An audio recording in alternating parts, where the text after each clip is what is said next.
Em um dia quente e ensolarado, durante uma de suas jornadas, Jesus atravessa a histórica e culturalmente rica região da Samaria. A Samaria, uma terra repleta de história e tensões entre seus habitantes e os judeus, é palco de uma das mais significativas interações de Jesus. Ele se aproxima de Sicar, uma cidade samaritana conhecida por sua associação com o patriarca Jacó. Cansado da longa viagem, ele busca descanso à beira de um poço antigo, conhecido como o Poço de Jacó, situado fora da cidade. O sol do meio-dia brilha intensamente, enquanto Jesus, deixando de lado as preocupações com a viagem, se senta tranquilamente ao lado do poço. Seus discípulos, preocupados com provisões, partem em direção à cidade para comprar alimentos, deixando Jesus sozinho em um momento de repouso e reflexão. Nesse cenário pacífico, surge uma figura inesperada. Uma mulher samaritana, carregando seu cântaro, se aproxima do poço. Sua chegada é marcada por uma quietude habitual. Mulheres normalmente vêm buscar água nas horas mais frescas do dia. Mas esta mulher escolhe o calor do meio-dia, talvez para evitar os olhares e julgamentos dos outros moradores da cidade. A mulher, ao perceber a presença de Jesus, continua sua tarefa. Jesus, rompendo as barreiras convencionais de interação entre judeus e samaritanos e entre homens e mulheres, inicia um diálogo. "Por favor, me dê um pouco de água para beber", pede Jesus com uma voz amigável, mas firme. Sua solicitação parece simples, mas carrega um peso significativo. Judeus e samaritanos, divididos por profundas diferenças religiosas e históricas, raramente se comunicavam. A mulher, surpresa por um judeu lhe dirigir a palavra, especialmente pedindo algo tão comum quanto água, responde com uma mistura de curiosidade e cautela. "Como você, sendo judeu, pede de beber a mim, uma mulher samaritana?" Ela não esconde sua perplexidade. A interação entre eles não é apenas incomum, é praticamente inaudita. A mulher está ciente das tensões entre os dois povos e sabe que o ato de partilhar utensílios, como o necessário para beber água do poço, é considerado inaceitável pelas normas culturais da época. Jesus, percebendo a hesitação e curiosidade dela, vê uma oportunidade para ir além do diálogo superficial. Ele não apenas busca saciar sua sede física, mas também inaugurar uma conversa que revelaria verdades espirituais profundas. Ele responde, não com uma defesa de sua quebra de protocolo, mas com palavras que provocam ainda mais curiosidade e reflexão. À medida que o diálogo entre Jesus e a mulher samaritana se aprofunda, o cenário ao redor do Poço de Jacó torna-se um palco para revelações espirituais profundas. A conversa, iniciada com um pedido aparentemente simples por água, evolui para uma discussão sobre necessidades e desejos muito mais profundos. Jesus, com uma calma e sabedoria que captura a atenção da mulher, começa a falar de uma água diferente, a água viva. Quem beber desta água, diz ele, referindo-se à água do poço, terá sede de novo, mas quem beber da água que eu lhe der, nunca mais terá sede. Pelo contrário, a água que eu lhe der se tornará nele uma fonte de água a jorrar para a vida eterna. Essas palavras intrigam e confundem a mulher. Ela entende a água como uma necessidade física, algo tangível e essencial para a sobrevivência diária. A ideia de uma água que poderia saciar a sede eternamente é ao mesmo tempo atraente e enigmática. Movida por um misto de curiosidade e desejo de libertação das tarefas diárias de buscar água, ela pede, Senhor, dê-me dessa água, para que eu não tenha mais sede, nem precise vir aqui buscá-la. Ainda presa ao entendimento literal, a mulher não compreende plenamente o significado profundo das palavras de Jesus. Ele não se refere a uma água física, mas a algo muito mais significativo, a oferta da salvação e da vida eterna. A água viva simboliza a presença revitalizante e transformadora do Espírito Santo, uma fonte inesgotável de vida espiritual e renovação. À medida que o sol brilha sobre o poço de Jacó, o encontro entre Jesus e a mulher samaritana entra em uma fase de revelação e compreensão profunda. A conversa, até então centrada em metáforas espirituais e ensinamentos sobre a água viva, toma um rumo pessoal e impactante. Jesus, movendo-se além dos ensinamentos gerais, toca diretamente no coração da vida pessoal da mulher. Vá, chame o seu marido e volte, diz Jesus, introduzindo um tema que revelaria sua profunda percepção e conhecimento. A mulher, surpresa pela mudança de assunto, responde: "Não tenho marido." Jesus, com uma revelação impressionante, confirma a verdade nas palavras dela, acrescentando: "Você falou corretamente ao dizer que não tem marido. O fato é que você já teve 5 maridos, e o homem com quem agora vive não é seu marido. O que você acabou de dizer é verdade." Essas palavras impactam profundamente a mulher. A surpresa e a admiração são evidentes em sua reação. A revelação de Jesus sobre sua vida pessoal, seus múltiplos casamentos passados e a sua situação atual, vivendo com um homem que não era seu marido, é algo que um estranho não poderia saber. Essa percepção sobrenatural demonstra não apenas uma compreensão íntima da vida dela, mas também a capacidade profética e divina de Jesus. Para a mulher, a precisão dessa revelação serve como um testemunho poderoso do poder e autoridade de Jesus. Ele não é apenas um mestre judeu conversando com ela ao lado de um poço. Ele é alguém com um conhecimento divino, capaz de ver além das aparências e alcançar o cerne da verdade pessoal e espiritual. Esta parte da conversa marca um ponto de virada.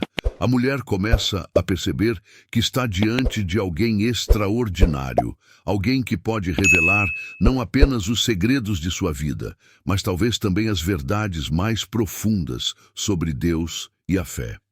A revelação de Jesus cria um momento de convicção, abrindo caminho para uma discussão mais profunda sobre questões espirituais e a identidade do próprio Jesus. A mulher, refletindo sobre as diferenças entre as tradições religiosas samaritanas e judaicas, questiona Jesus sobre o local apropriado para adorar Deus. "Nossos antepassados adoraram neste monte", ela diz, referindo-se ao Monte Gerizim, um local sagrado para os samaritanos. "Mas vocês, judeus, afirmam que o lugar onde devemos adorar é em Jerusalém." Essa questão reflete a divisão de longa data e as disputas entre os samaritanos e os judeus, com cada grupo defendendo seu próprio local de adoração como o verdadeiro. Jesus, abordando a questão com uma perspectiva que transcende as divisões tradicionais, apresenta uma visão revolucionária da adoração. "Acredite em mim, mulher", diz ele. "Está chegando a hora em que vocês não adorarão o Pai, nem neste monte, nem em Jerusalém." Ele enfatiza que a verdadeira adoração não se limita a um local físico. Deus é espírito, ensina Jesus, e é necessário que os seus adoradores o adorem em espírito e em verdade. Esta declaração de Jesus redefine radicalmente o conceito de adoração. Ele não apenas desafia as noções estabelecidas sobre locais sagrados, mas também convida a mulher e todos os ouvintes a entenderem que a adoração verdadeira não depende de rituais externos ou locais específicos. Em vez disso, ela deve emanar do coração em um espírito de sinceridade e verdade, alinhada com a natureza espiritual de Deus. A resposta de Jesus eleva a conversa a um plano espiritual mais profundo, destacando que a comunhão com Deus não é confinada por fronteiras geográficas ou culturais. Ao fazer isso, ele não apenas informa a mulher sobre a natureza verdadeira da adoração, mas também sinaliza uma nova era na relação entre Deus e a humanidade, uma era caracterizada pelo acesso direto e pessoal a Deus através do Espírito e da verdade, independentemente da herança cultural ou religiosa. A conversa entre Jesus e a mulher samaritana, que começou com uma simples solicitação de água, alcança um ponto culminante de revelação e reconhecimento. Após discutir a natureza da verdadeira adoração, a mulher samaritana, agora profundamente envolvida na discussão, menciona uma crença central de seu povo e de muitos outros na região, a vinda do Messias. Eu sei que o Messias está vindo, diz ela. Quando ele vier, nos explicará tudo. Neste momento, Jesus escolhe fazer uma revelação extraordinária, uma rara declaração direta de sua identidade. Eu, que falo com você, sou ele, revela Jesus. Esta afirmação é momentosa. Ao longo de seu ministério, Jesus frequentemente evitou proclamações diretas de sua messianidade, preferindo que as pessoas chegassem a essa conclusão através de suas ações e ensinamentos. No entanto, nesta ocasião, com esta mulher samaritana, ele escolhe claramente se identificar como o Cristo. O impacto dessa revelação sobre a mulher é imenso. A conversa já havia transformado sua percepção de Jesus de um mero judeu para um profeta, e agora ela é confrontada com a realidade de que está falando com o Messias prometido, aquele que muitos esperavam para trazer uma nova era de entendimento espiritual e libertação. A mulher, que inicialmente veio ao poço para uma tarefa cotidiana, encontra-se agora no centro de um momento de profundo significado espiritual. Este reconhecimento do Messias não é apenas significativo para a mulher, mas também é um ponto de virada na narrativa do Evangelho. É uma das poucas vezes em que Jesus explicitamente se declara o Messias, escolhendo fazê-lo não para as massas, nem para seus discípulos, mas para uma mulher samaritana, uma representante de um grupo frequentemente marginalizado e desprezado pelos judeus. Esse ato simboliza a abertura do ministério de Jesus para todos os povos, independente de sua herança cultural ou religiosa.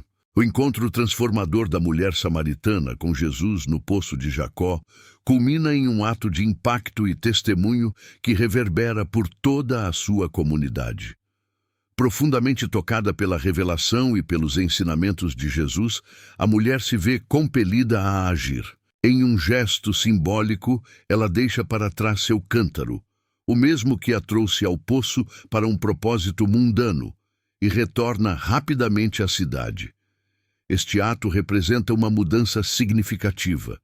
Ela deixa para trás não apenas um objeto físico, mas também sua vida antiga, marcada por dúvidas e buscas. Ao chegar à cidade, a mulher, com uma nova energia e propósito, começa a compartilhar sua experiência extraordinária com os outros.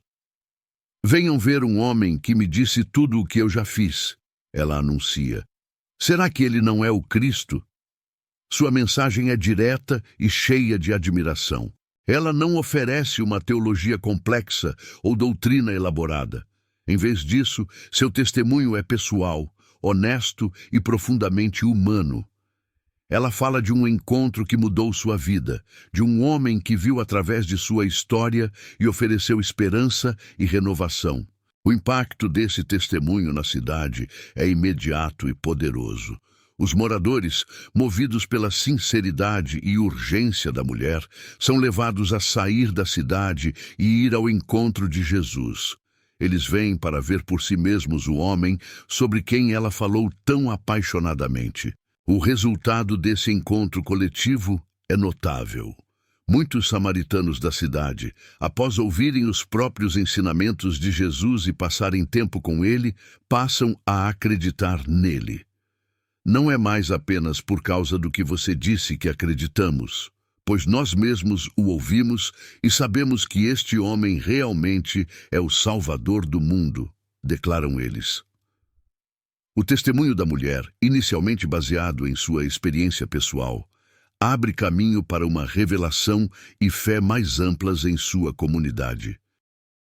Este encontro é significativo por várias razões. Quebra barreiras sociais e religiosas, mostra Jesus oferecendo salvação a todos, independentemente do passado ou da etnia, e destaca o poder do testemunho pessoal na propagação da fé.